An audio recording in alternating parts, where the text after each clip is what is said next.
Sige po ma'am. Mga sir, mga ma'am, backward po kayo. Oh, sige po. Yan. Yan po ang masunurin. May pagkakaisa. May pagmamahal. May respeto. May unity. Yan ang mga anak ng Diyos. Yung mga nasa likod po, mga nasa puno, move forward na po tayo sa gitna. Magsama-sama na po tayo. Ipakita po natin ang pagmamahal sa taong bayan. Ipakita po natin ang pagmamahal sa bansang Pilipinas. Huwag po natin dahanin sa lahat. Ang sa atin po, ipakita po natin kung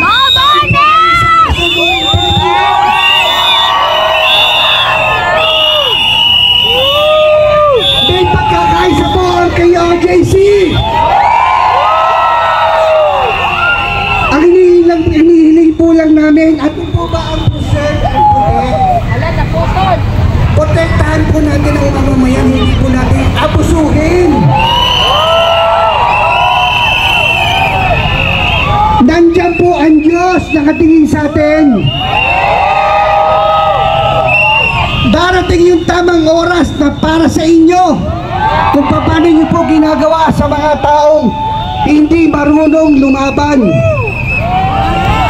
Kaya tayong mga naghihirap, nagsisikap para kumain ng 3 beses isang araw. Di ba? Ang bigas hanggang ngayon, problema pa rin po natin. Pwede po ba natin kantahin yung kanta po ng KOJC, yung sa bigas po, ang mga Bisaya? Sino po ba ang mga Bisaya? Ako! Bisayang Dakone! Hindi na ma-memorize. O kantahin na lang po natin yung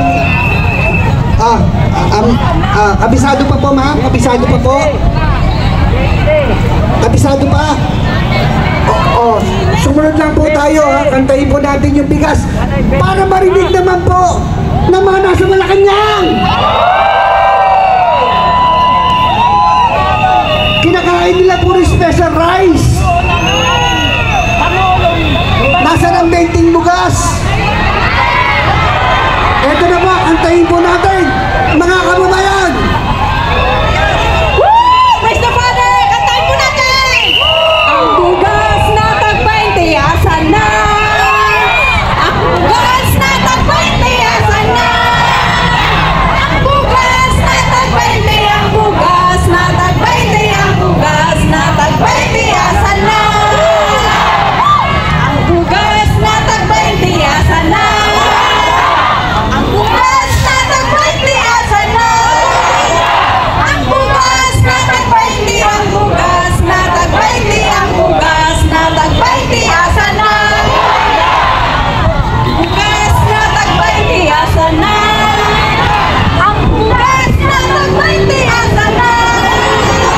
Ang bugas na tag-20, ang bugas na tag-20, ang bugas na tag-20, asan na?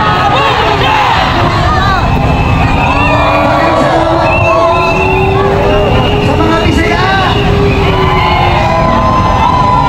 amping,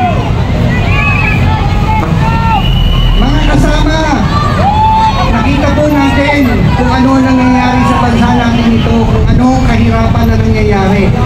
Ano po ba nangyayari sa flood control natin? Nasa na po ba ang 5.5? Nasa na yung budget na 5.5? Iba yun po ang nagpapatunay na ang Diyos ay hindi nagsisinungaling.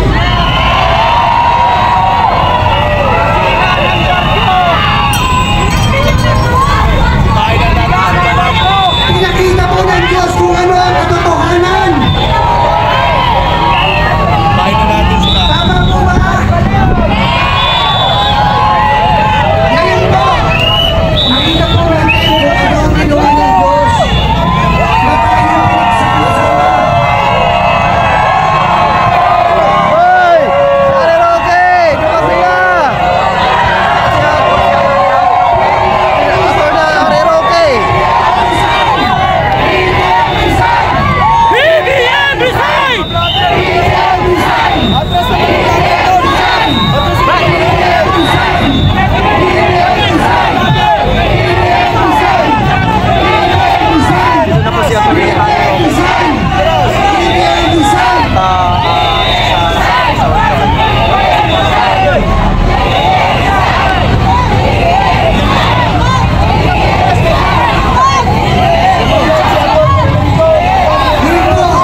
Luzon, Visayas, Mindanao.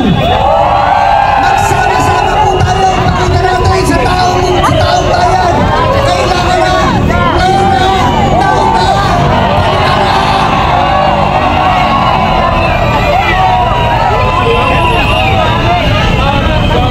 Hinihingi po kami ng tulong sa mga taong gobyerno na kinakailangan nila po mapunta dito. Ang mga taong nagpapatunay kung sino ang nagsasabi ng totoo, magsama-sama po tayo dito.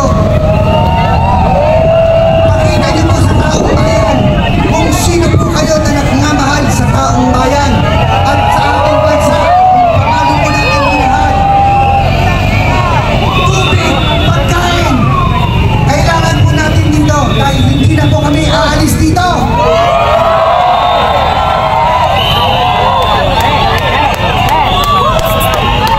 Magandang hapon sa inyong lahat. Nandito po tayo dahil may tayo, may purpose para bumaba ang ating bangag na presidente.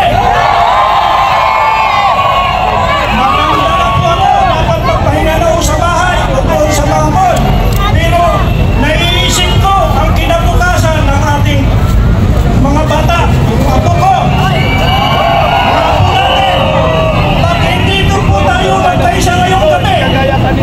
Hindi po magiging successful ang ano natin, yung purpose. Wala na pong uwian. Nandun po ako sa Itchan of People's Power. Nagpapalitan, may pang-araw, may pang-gabi.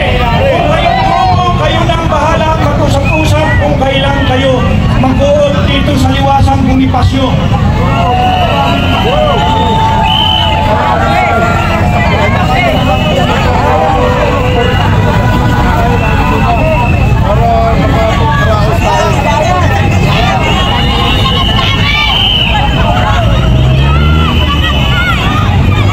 Pinapapwisto lang, pinapapwisto.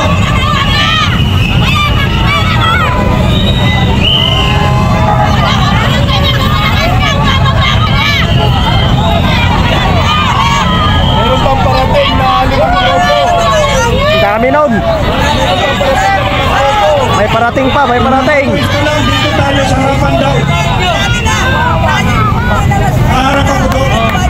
May limang grupo pang parating. Mga kababayan,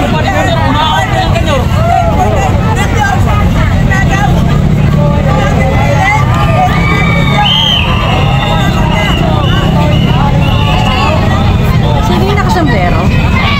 Si yung white o yung parang jungle? Ha? Yung white. Hindi, yun 18.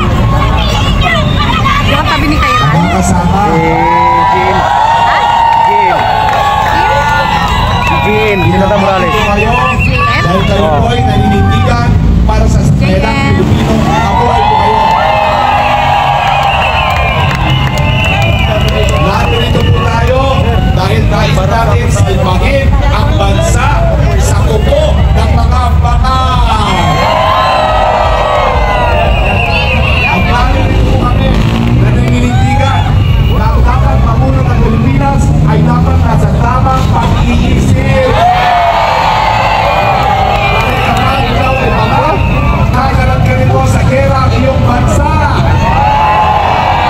Pagbabag ang namumuno, walang solusyon sa patuloy na pagtaas ang presyo ng bilihin. Pagbabag ang namumuno, walang solusyon sa kakulangan ng trabaho. At kapag ang namumuno, walang solusyon sa mababang sweldo ng sangkayanan. ninyo ngayon, kaya mo ba akong harapin? Kaya mo akong harapin? Dito ako naninindigan para sa milyon-milyong Pilipino. Hindi para kay Pastor Kibuloy, hindi para sa DOJC, kundi para sa lahat ng Pilipino. Nandito ako dahil may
Bonifacio. We risk our lives because we need to stand up now and fight. It cannot be tomorrow.